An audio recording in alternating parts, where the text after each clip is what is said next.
A honeymoon is a very special event. Some are better than others, and of course, some are more exciting. Presumably, some of them are more successful than others. Either way, it is traditionally an opportunity for a man to get to know his wife better and vice versa. At least that's the theory, but of course in our modern world, it is rare for a man and woman to walk down the aisle as virgins. No, and we weren't either. However, that doesn't mean that on my honeymoon I didn't learn things about my wife that I never would have expected. We lived together for almost 2 years when we decided to make things official. It was a combination of pressure from her parents and the thought that one day we might start a family. It all made sense. Even the tax situation would improve. And here we are, alone at the registry office with her parents Tom and Brenda. Mine lived too far away to make the trip. A few other friends, a couple of them were witnesses, and that was it. We didn't want to make a fuss about it, and didn't think it would change us much. June loved me and I loved her. That's it, John, her father Tom told me afterward. You really are part of the family now, boy. I've felt part of the family for quite some time, Dad, I replied happily. You and Bren were like parents to me, considering my parents live overseas. Hey, man, he continued, you better go with her, otherwise you'll miss your flight. Do you want to take them off? Take them off yourself, June laughed in response. Okay, honey, we have a deal, I shouted and started chasing her around the room until I had her cornered by the bed. Oh, please, kind sir, June begged me cheerfully. Be careful with me if you are going to use this terrible weapon, because I don't know how to handle it. Not so, I replied, dropping the accent. She couldn't, or at least decided to spare me. But it was close. Damn close. We not only missed breakfast, but also lunch, but a couple of burgers from a cafe in town quickly solved this problem. We then headed to the beach, me in my baggy swim shorts and June in her bikini. Have you noticed how over the years girls' bikinis have become smaller and smaller, and men's swimwear has become larger and wider? No, not really, I stammered, unable to hide my guilty smile. Liar, June accused me, and we both laughed. That blonde has bigger breasts than mine, my wife asked jealously. Do you think that girl with the big breasts and the older man has silicone? My breasts didn't sag like that woman's, right? Are mine as tight as hers? The question was whether they were bigger, taller, rounder, all those questions where you weren't sure what answer she really wanted to hear.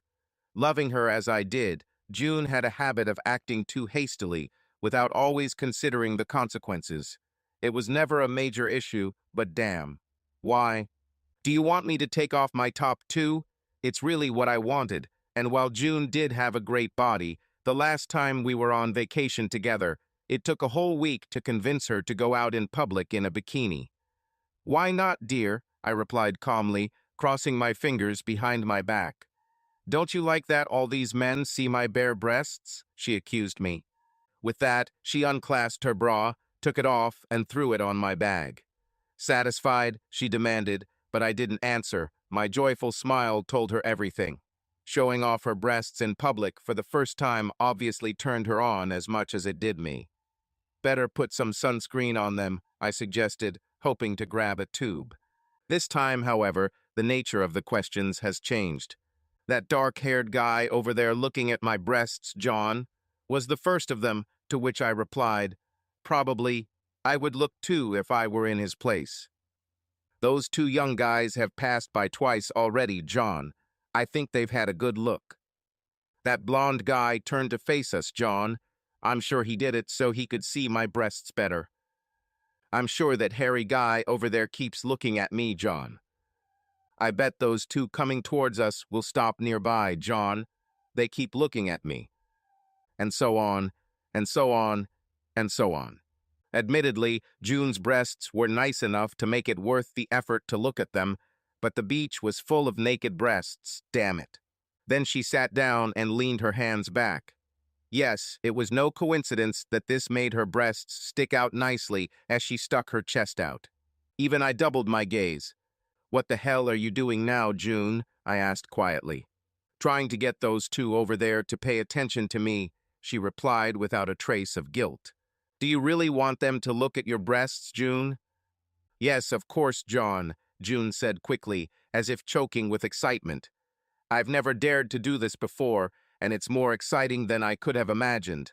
I really like the idea of strangers staring at my bare breasts. Do you mind, dear? Uh, well, let's be honest, guys, shall we? It was a little disturbing, sure, but sitting there while your beautiful wife showed off her breasts to the world around us was actually quite arousing. It was like I was approving something obscene that I shouldn't have allowed. Women aren't supposed to bare their breasts in public, are they? Of course not, but like other couples around us, June and I played a game of pretending that normal rules didn't apply on the beach. So here was my wife with her breasts exposed for everyone to see, and somehow it was acceptable. Exciting, really, especially the first few times they did it. As an opportunity to tell everyone around that they can look as much as they want and be jealous, but they are actually mine, all mine. However, before I could continue my answer, June interrupted me. Oh my God, she whispered, her mouth open in surprise. Imagine, oh my God, look at this. What? I asked in amazement. Those two guys, she answered quietly, without looking at me. The one on the right is horny. Look, John, he's horny. Not an invitation I would like to accept for a variety of reasons.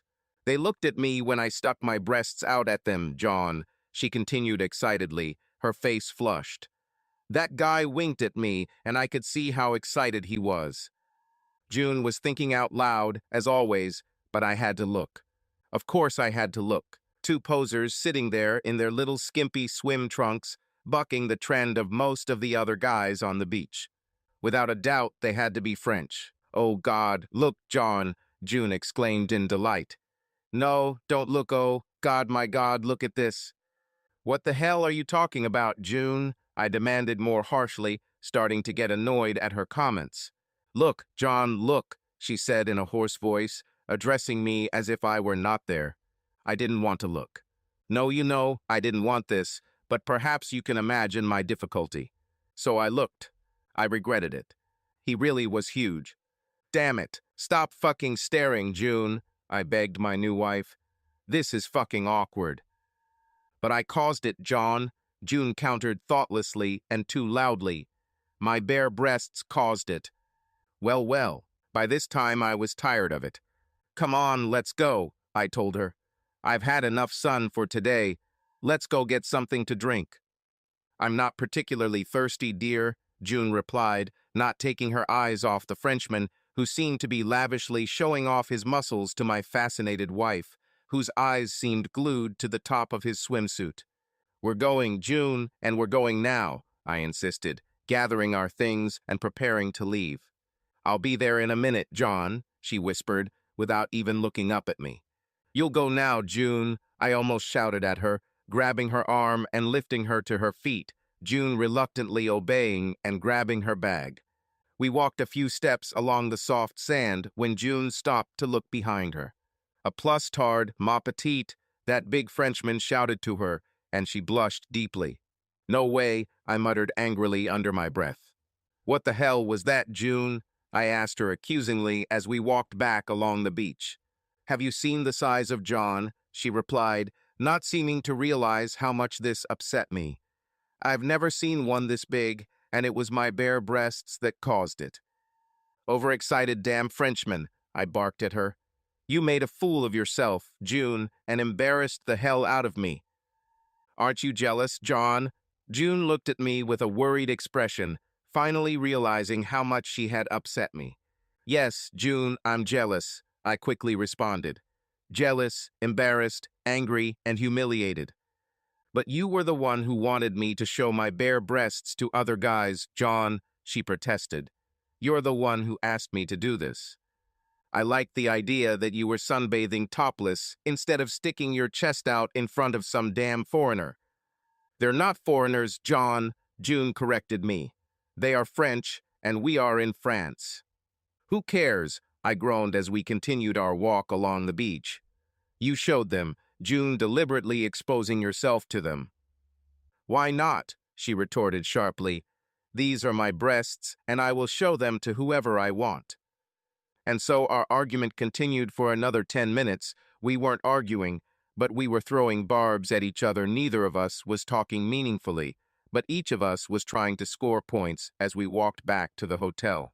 About then, I noticed that several people were looking at us, almost staring. We were both so engrossed in our argument that we did not notice that we had walked along a shopping street, the beach already 100 yards behind us. Then I understood why. "June, for God's sake," I shouted at her. "What are you doing?" "What's wrong now?" she answered angrily, assuming that I was egging her on to something new. Then she realized why everyone was looking at her, in fact. "Oh my God, where is my sweater?" she screamed when it dawned on her that she was walking along a rather busy street, still naked from the waist up. We were both so engrossed in our discussions that we didn't notice it. "Where the hell is my jacket?" she repeated, frantically digging through her bag, which I let her rummage through for a few moments before I gave in and took it out of my bag. "Why didn't you tell me, John?" she almost screamed, trying to pull the t-shirt over her head. "Nice breasts, beauty," shouted a young guy passing by in the company of a couple of friends. June, now covered up, looked at me as if she was about to explode, but although the situation was quite tense, I could only smile stupidly in response. "You liked it, didn't you, scoundrel?" she accused me. "Yeah, I liked it," I admitted, after which June couldn't stay angry any longer, and we both laughed. Hand in hand, we walked back to our hotel, occasionally bursting into laughter every time we tried to talk about what had happened. It definitely helped us overcome our little conflict, and by the time we got back to our room, we fell into each other's arms and ended up on the bed, where June immediately took off her cardigan again. "Nice breasts, beauty," I told her, trying to imitate her previous admirer's comment, and again we both laughed. Not that that stopped June from starting to unbutton or remove my shorts. No, all was well again between Mr. and Mrs. Vanna Parker, and this time we were almost late for dinner. The next day we booked a tour and went on it. We spent a wonderful day exploring the vineyards of the Medoc region and tasting their products, and we also ended the day with others shopping in the center of Bordeaux, one of the most impressive cities in France. Full of history, full of atmosphere, full of wonderful boutiques, and of course full of wine. By this time we had already had a bit to drink, and without needing to drive back, we took full advantage of it. "How about this sweater?" June asked me, holding in her hands a beautiful, black, transparent lace thing that she pulled from a rack in the last store we went into. "It's beautiful," I agreed, nodding my head, noticing that the price tag wasn't exorbitant. "This will look good on you on the beach." "These are not beachwear, fool," June laughed, the amount of wine already visible. "This is evening wear." "Evening clothes?" I asked again. "There's some fabric there, isn't there?" "It shouldn't be," she informed me with a smile. "But everyone will see your bra through it, June." "They won't see it if I don't wear it," she pointed out mischievously. "Oh shit, yes, we bought it." That evening, back at our hotel, I began to notice a side of my new wife that I had never seen before. My sweet, rather seductive wife was coming out of her shell. She had already shown this on the beach the day before, but I accepted that I might have overestimated the situation, not being used to this new, very sexy Mrs. Parker. Life could get exciting, perhaps. Not quite sure how I felt about it, but we were on vacation, so why not? "What do I look like?" What a question. June stood in front of me in sexy black high-heel sandals, followed by long tanned legs until her little denim skirt began, which covered, but barely, her firm buttocks. Then the jacket, yes, the same one that we bought earlier. "Are you really going out in this?" I asked, noting the obvious fact that she wasn't wearing a bra underneath. "I'm not sure, John," she replied, nervously looking at her reflection in the mirror. "How much can you really see?" "You mean besides your breasts?" I clarified. It actually wasn't that bad, and at a casual glance, most people would never guess how much she was actually showing off. But still, June was beautiful enough to justify more than a casual glance. Damn, she looked so sexy. "Should I change my clothes, John?" June asked, uncertainly, now that it was time to go out. I think the effect of 6 glasses of excellent Bordeaux has already begun to wear off. I really like the way you look in this, I admitted. The thought of her walking around the city with so little coverage gave me a shiver of nervous anticipation. It felt like I was sharing the risk and excitement of this moment. I'm not sure, John, June hesitated. If someone looks closely, they can see everything I have. It didn't bother you at the beach yesterday, was my obvious retort. It was the beach, John, she pointed, making a face. Now we're talking about walking around the city. Well, it's pretty dark outside, June, I protested. But it will be light in the restaurant, won't it? June continued. The thought of going out like this excites me, John, but I don't know if I have the courage. Perhaps you could take the stole over your shoulders, I suggested, strangely eager, despite my previous misgivings, for my wife to appear in public in such a revealing outfit. You can put it over your chest if someone gets too close. Good idea, she agreed, and with a mischievous smile, she did just that. It was a great night. No, really, that was it, and the stole didn't last long. She kept it wrapped around her for about 10 minutes after we left the hotel, and then it slowly slid lower and lower. You're showing your breasts, June, I warned her, feeling oddly uneasy and unsure now that we were actually doing it. I know, darling, was her only answer. It becomes obvious every time you walk under a street light, I pointed out. I know, John. You get a lot of looks, darling, I muttered, my heart pounding. I was more worried than she was, but for some strange reason I actually enjoyed it. I know, dear. Do you mind? If it's all the same to you, June, I said hoarsely, my eyes everywhere as every man we passed turned their attention to my wife. Then I'll get rid of this thing, June said, putting the stole away in her bag. I can't get him to stay on my shoulders properly. It wasn't true, not at all. But I didn't challenge her little lie, and watched as June became more and more bold, arching her back to highlight her otherwise not very large breasts, and even deliberately slowly walking past illuminated store windows, fully aware that men were looking at her and her half-naked breasts. Oh my goodness, my shy little wife has become a bit of an exhibitionist. Should I say a little? At first, the restaurant waiter couldn't take his eyes off June's chest area every time he served us, and then the bartender did the same. June sat for most of the evening with undisguised delight on her face. Several guys tried to talk to my wife every time I left her alone, but she quickly returned to me. They looked annoyed. I liked it. They were looking at your breasts, June, I informed her. Yes, I know, John, she answered. Fun, isn't it? Actually, funny, great evening. I discovered how exciting it is to see a whole crowd of men maneuvering to get a better look at my wife's breasts. I never thought I'd like it so much, but I do. I just never thought I would enjoy spending an evening with my previously unadventurous wife so much. Then later, back at our hotel, well, I could describe it, but it's a little personal. Let's just say that we have reconsecrated marriage in grand style. Damn, guys, life has been great. The next morning, we headed back to the beach for our last full day of sunbathing. The sun was shining brightly, the sea was shimmering, and I had a beautiful and sexy woman on my arm. How could life be better? We walked down to the beach, wading through the sand until we found a spot that wasn't too crowded. June immediately stripped down to her little blue bikini and smiled at me. This bare-breasted thing started to become a habit. Oh God, she was beautiful. Her body was beginning to take on that beautiful light golden hue, like that of a young, slender princess, naked except for a small strip of material hugging her graceful hips. I felt so happy that she was mine, my everything. You know that feeling when it feels like your heart is about to burst out of your chest with pride. You know? So am I. We sunbathed for a while, read and joked with each other about some of the other people on the beach, imagining what they do in real life. That's it. It was almost perfect. I noticed a few passing men looking at my wife and her naked breasts, but this no longer bothered me, and of course I even enjoyed it, quite happy that I had one of the most attractive girls on the beach that day. Do you want to go down to the water? June asked me calmly. Not necessary if you don't want to. I'll just finish this page, I told her. Go if you want. Okay, she replied, standing up and brushing off the sand. I'll just go down and take a dip in the sea for a while.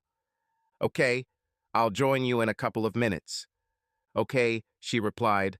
I'll just go away for a while. See you in a minute. There was nothing special about this conversation, was there? I'll just go away for a while. See you in a minute.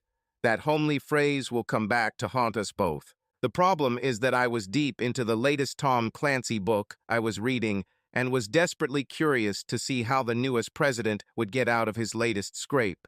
June left, and other than admiring her beautiful round ass as she walked away, I went back to my book. It might have taken 10 minutes, but I suspect it was longer.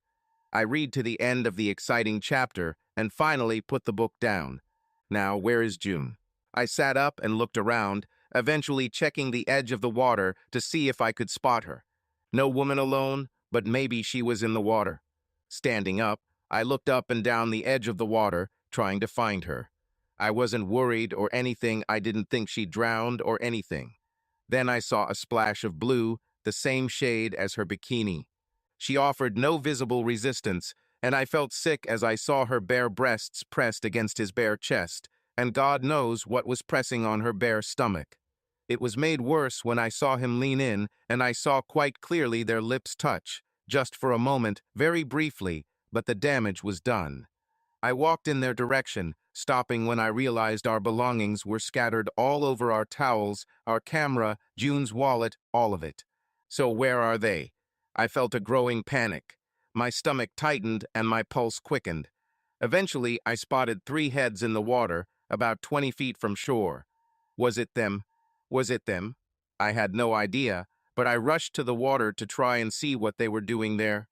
By this time, they had reached the floating pontoon boat, which was anchored about 100 yards from the bay, and I watched in disbelief as one by one they climbed onto it. 2 guys took June by the hands and threw her into the water. As she climbed back up, these rascals played, letting June push them to the edge, only to dodge at the last moment, their hands carelessly sliding over her as she chased after them.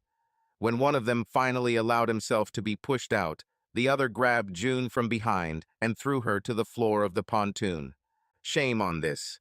In desperation, I turned to 2 young teenagers who were diving into the waves as they crashed in, glad they understood English. Can you swim to that pontoon for me? I almost begged them. Oui, monsieur, they replied. Mais pourquoi? I explained to them that I wanted them to convey a message to the girl who was there, telling them to demand that she return to shore immediately, urgently. But that did not happen. My heart sank like a stone when I saw 2 young boys rush back into the water, chasing each other and swimming back towards me. What happened? I demanded, abandoning all attempts to speak to them in French. What did she say? Girl, she doesn't say anything, monsieur, the first boy told me. She was, as you say, otherwise busy. What? The man asked me to give this to you, the second boy chimed in, handing me something so I could take it from him.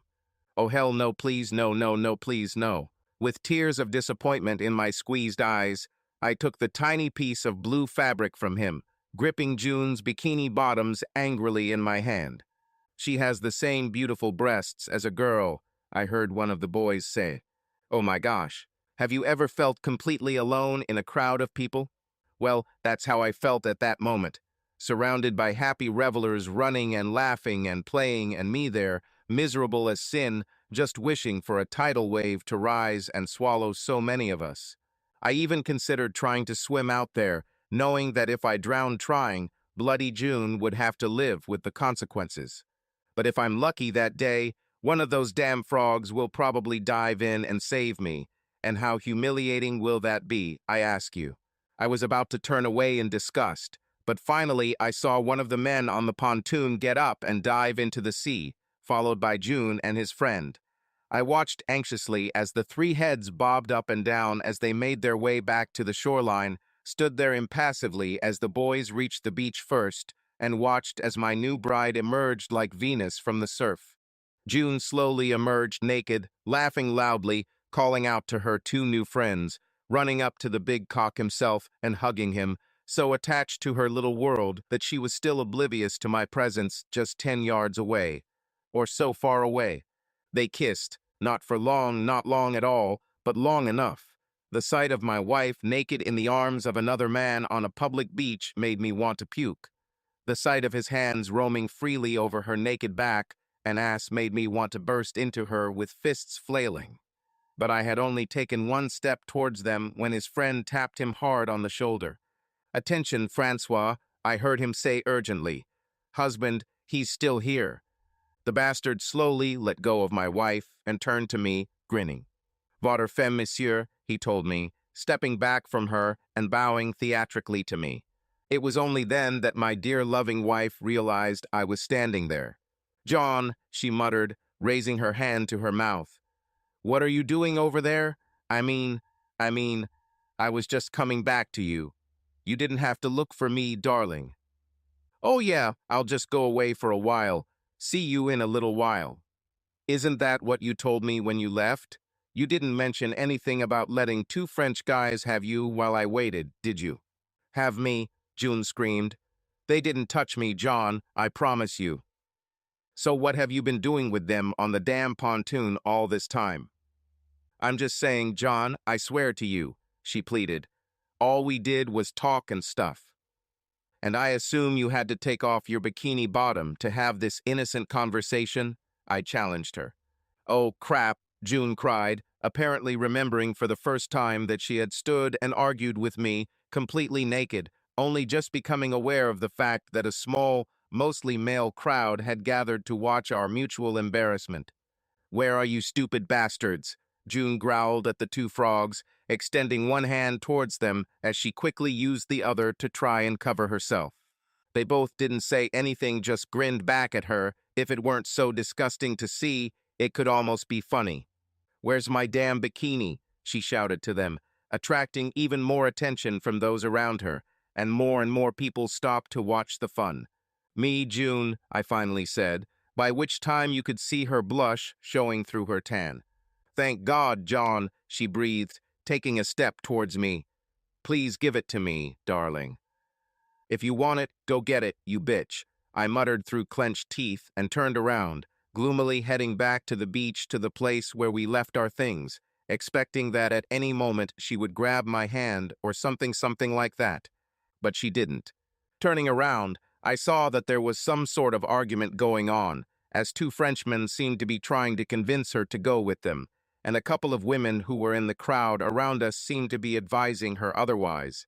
To hell with it. After gathering up every single one of our things, I prepared to leave the beach, turning around to see if June was following me, only to see that the argument was still going on and June was still completely naked. To hell with it. If it took her so long to decide whether to go with me or not, then I would leave without her. So I did, although I only reached the trees that bordered the beach and stopped. The magnitude of what had just happened finally caught up with me like a train, and I sank to the ground by the tree, emotionally exhausted. This is the end? Is this the end of my marriage that has barely begun? What the hell am I going to tell Tom and Brenda? "Don't worry about me. I'll be back soon." That's what she said. What a farce. I sat there feeling like a zombie, noticing June at the last moment as she walked up to where we had been sunbathing earlier, barely covered by a small towel, probably borrowed from one of those women who seemed to be trying to talk her into something. Sound mind. June stopped and looked around, her face a picture of amazement when she realized that I had left and not taken her with me. I watched as she looked around, her panic clearly rising when she couldn't see me, asking another couple nearby if they had seen me. They saw, of course, but they pointed her in a completely different direction, which must have confused her even more, since she just stood there with her mouth wide open. I could help her, and maybe I should. I could have screamed, but I didn't. I just sat there enjoying my pathetic revenge. Eventually, June's shoulders sagged, and, with tears in her eyes, she headed back down the beach. She might have gone looking for the French, but I was so angry that I didn't care. I didn't care at all. June disappeared from sight, a pitiful, lonely figure, and I headed back to our hotel, wondering how long it would take for her to return. I wonder what she will say when she returns. I wonder how much she will cry and sob. I wonder how I can keep from crying. 2 hours later, I calmed down. I can't say I was happy, but I calmed down. Maybe it was stupid to let her go again like that, but I did it, so be it. Another hour, no June, and it was time for dinner, but I couldn't bring myself to go to the hotel restaurant alone, so I headed into town. There I found a bar and mostly forgot about dinner. The local Prussian turned out to be a quite worthy substitute for food. 3 or 4 more beers over the limit, and I left the bar, staggering down the street back to our hotel, debating with myself whether I wanted June there waiting for me or not. What would I say? What would she say? Then I noticed a fight up ahead, and there was June and her 2 bastards, standing in the middle of the road, making one hell of a scene. The 3 of them were screaming and yelling at each other at the top of their lungs, June in a very, very short dress that I had never seen before. While I was watching, a van pulled up and 2 gendarmes jumped out and tried to calm them down. I think in most countries, it is not customary to hit a police officer in the face, and France is no exception. First June, and then her 2 friends were unceremoniously shoved into the back of the van as it sped away with the siren blaring. Well, damn, that was unexpected. Walking slowly back to the hotel, I didn't know what to do. Go free her, maybe, or just leave it there. Well, what would you do if you were me? It took me an hour to decide, which wasn't such a bad idea since it gave the beer time to dry out. In the end, I persuaded the concierge to call the gendarmerie on my behalf, making up some story. They let her go, monsieur, the concierge told me with contempt, hanging up the phone. No doubt she's heading this way. Without a doubt, I agreed, although I was not so sure. I wasn't sure of anything anymore. Well, she wasn't back by the time I went to bed, and I tossed and turned all night wondering where the hell she could be. The sun rose, and she was still not there. Shower, then breakfast, and still no wife. By then, I had to go back to our room and start packing. Remember those lonely times when you were packing your things at the end of your school or university year? Everyone has left, and you are the last one left and have never felt so alone. We were never sure that life would be this much fun again. This is nothing compared to how I felt when I packed my things into my suitcase. My things were packed, and I sat for a while, wondering what to do with June's things. I couldn't just leave them there, but what should I do with them? Tears of despair and grief in my eyes, I slowly packed June's things too, resisting the urge to just throw them away. Damn it, I shouldn't have done this, not at the end of our honeymoon, damn it. But where was June? I have no idea, but despite everything, deep down I was worried. Could I really just abandon her in a foreign country? But what else could I do? Arriving at the airport an hour early, I looked around, hoping to see my wife waiting for me. There was no trace. I returned to the airport car park, started the Twingo, and returned the car to the rental company, then checked in for the EasyJet flight back to Blighty. Where was she? What the hell do I do now? The lump in my bowels felt heavy, like a lead weight. Hello, John darling. I turned around, and there she was, wearing the same ridiculously short dress she'd worn the night before, but looking fresh and like she'd just taken a shower. I was silent. Hi, John, she repeated, looking at me pleadingly. Sorry, honey, I couldn't find you. I was at the hotel all night. Where were you? I demanded, but she just shrugged, unable to answer. She didn't even mention the problem with the gendarmes. Had sex with those 2 again, I guess. I barked at her. I told you, John, she retorted angrily. I didn't do it. But you let them touch you, didn't you? A little, she admitted quietly. Sorry, John, but I drank too much and got carried away, honey, she whined. It didn't mean anything. Can you give me my ticket so I can check in, and we can discuss this when we're in a more private place? It's in your suitcase, June, I told her. Where is my suitcase? June asked, looking around. At the hotel where I left him, June, I chuckled. Where? June screamed loudly. Why did you leave it there, you stupid idiot? How could I know whether you would show up at the airport or not? I was pleased to point out to her. I haven't seen you since yesterday. I don't have time to go back and get it, John, June said, dissatisfied. How can I get on the plane? That's your problem, not mine, June, I pointed out. You should have thought about this sooner. But I returned to the hotel, dear, but you were already gone, she sobbed. Francois and Jean-Claude brought me here to the airport. Well, ask them to come back and pick you up, I suggested to the helper. I can't, she continued to sob, tears streaming down her cheek. They flew back to Paris 10 minutes ago. Our conversation was suddenly interrupted by an announcement that passengers on the EasyJet flight should head to the departure lounge immediately. I'll just go away for a while. See you in a minute, I told her, almost laughing, although I think the meaning of those words was lost on her as I picked up my bag and left. But John, she cried, grabbing my hand, you can't just leave me here alone. I don't even have money. Shaking off her hand, I took out a few euros from my pocket and placed them in her hand. Here you go, June, I said with a straight face. That's enough for a taxi, and your credit card is still in your suitcase. With that, I left for my flight, leaving my newlywed standing there, sobbing and begging me to come back. No way. Damn cow, you can no doubt imagine. On the flight home, I was in a bad mood, and when I arrived home and entered our empty house, which was supposed to be our joint home for life together, it seemed so uninviting to me. I went to work the next day, but didn't tell anyone what happened because I still didn't know how things would work out in the long run. I knew June to be an honest person, so I believed her more when she told me there was nothing wrong with them.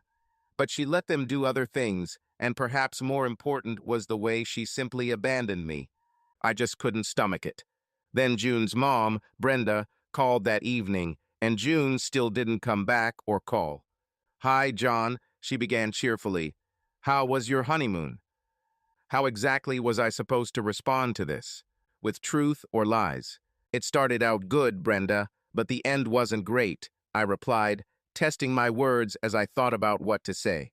Oh, she said, not taking the hint. The weather turned bad. Not really, Bren, I said. I'll come by tomorrow after work and explain everything. We chatted some more, and I carefully avoided her questions about June. I prayed that by the next day June would call them or come back so I wouldn't have to be the one to explain everything to them. Sure enough, the next morning my phone rang. John, Tom began. What the hell is going on, boy? We just got a call from June to pick her up at the airport this evening.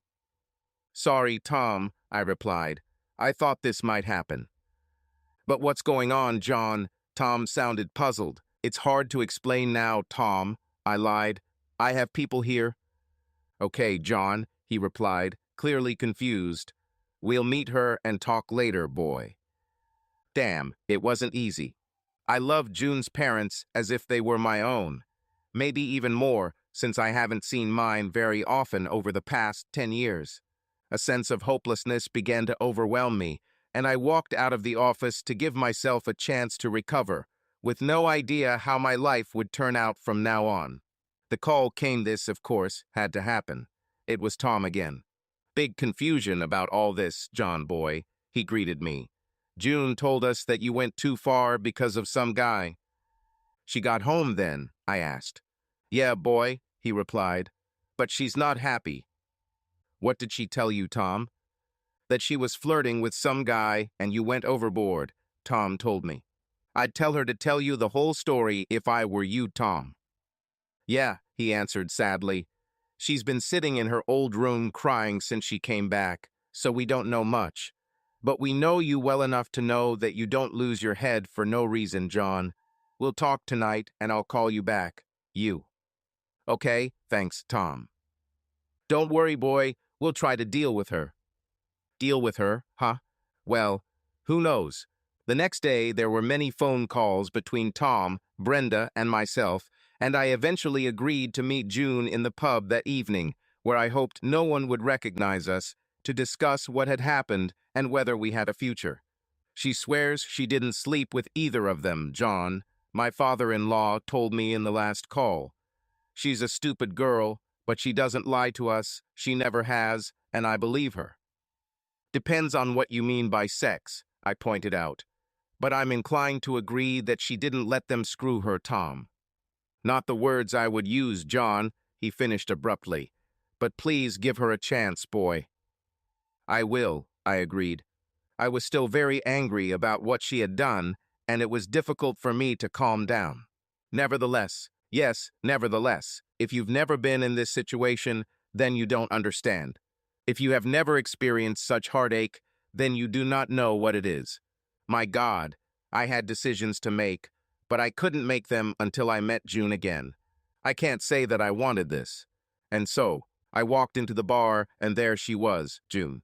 She stood up slightly when she saw me and gave me the most wonderful smile of greeting.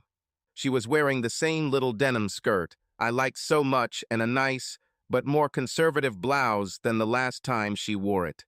She looked great, but if she thought she could handle me so easily, then, well, then she might be right. I ordered you a pint, she chirped.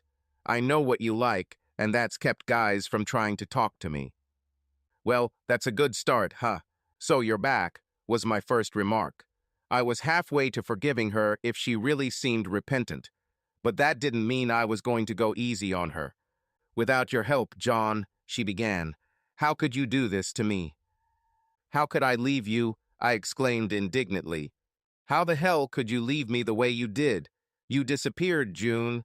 You disappeared for the whole night, the last damn night of our honeymoon. But you went away and left me on the beach, John, June objected. What was I supposed to do? Is it amazing? I demanded loudly. After you were on that damn pontoon having sex with those two French guys?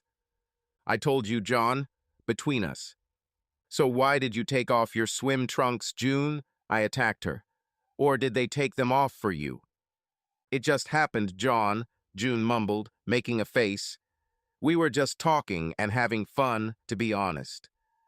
You were lying between them completely naked, and you're saying that they didn't touch you. Oh, John, June began hesitantly. I told you they touched me, but only a little. It was nothing serious. Besides, I was angry at you for leaving me on the beach.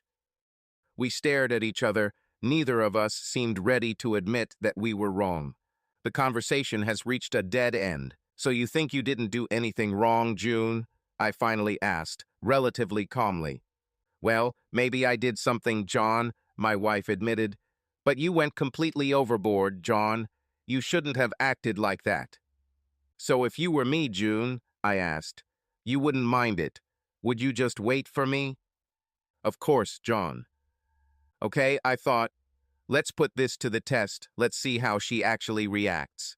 Standing up, I leaned towards her and stared straight into her face.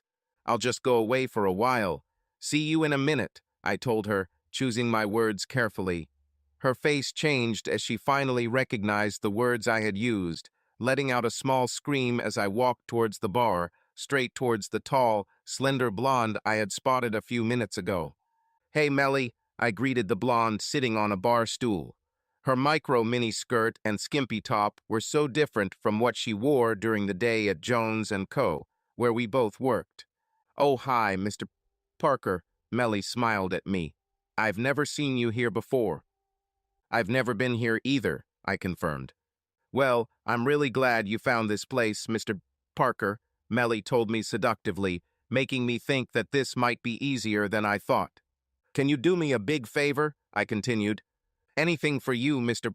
Parker, Melly exclaimed, blinking and turning in her chair to face me, a smile of anticipation on her very attractive face. Jesus, that skirt was so short, and I swear I saw. No, I couldn't see. Of course, she had to wear something underneath. Phew, well, these young girls today, the way they go out in the evening, nothing should be surprising. But it was surprising. Damn it. What happened, Mr. Parker? Melly asked cheekily, no doubt knowing from my expression which part of her anatomy I had just noticed. What service do you want? A sip, big breath, and continue. I want to make someone jealous, Melly, I explained simply. Can you just take my hand and walk out of the pub with me? No problem, Mr. Parker, the beautiful blonde readily agreed, sliding out of her chair, confirming my earlier analysis of her lack of underwear when her dress caught for a moment and almost gave me a heart attack. But we can do it better. With these words, she pressed herself close to me and snuggled under my arm. My hand was dangerously close to her left breast as we headed towards the exit. As soon as we got outside, I thanked her and was about to leave, but she wouldn't allow it.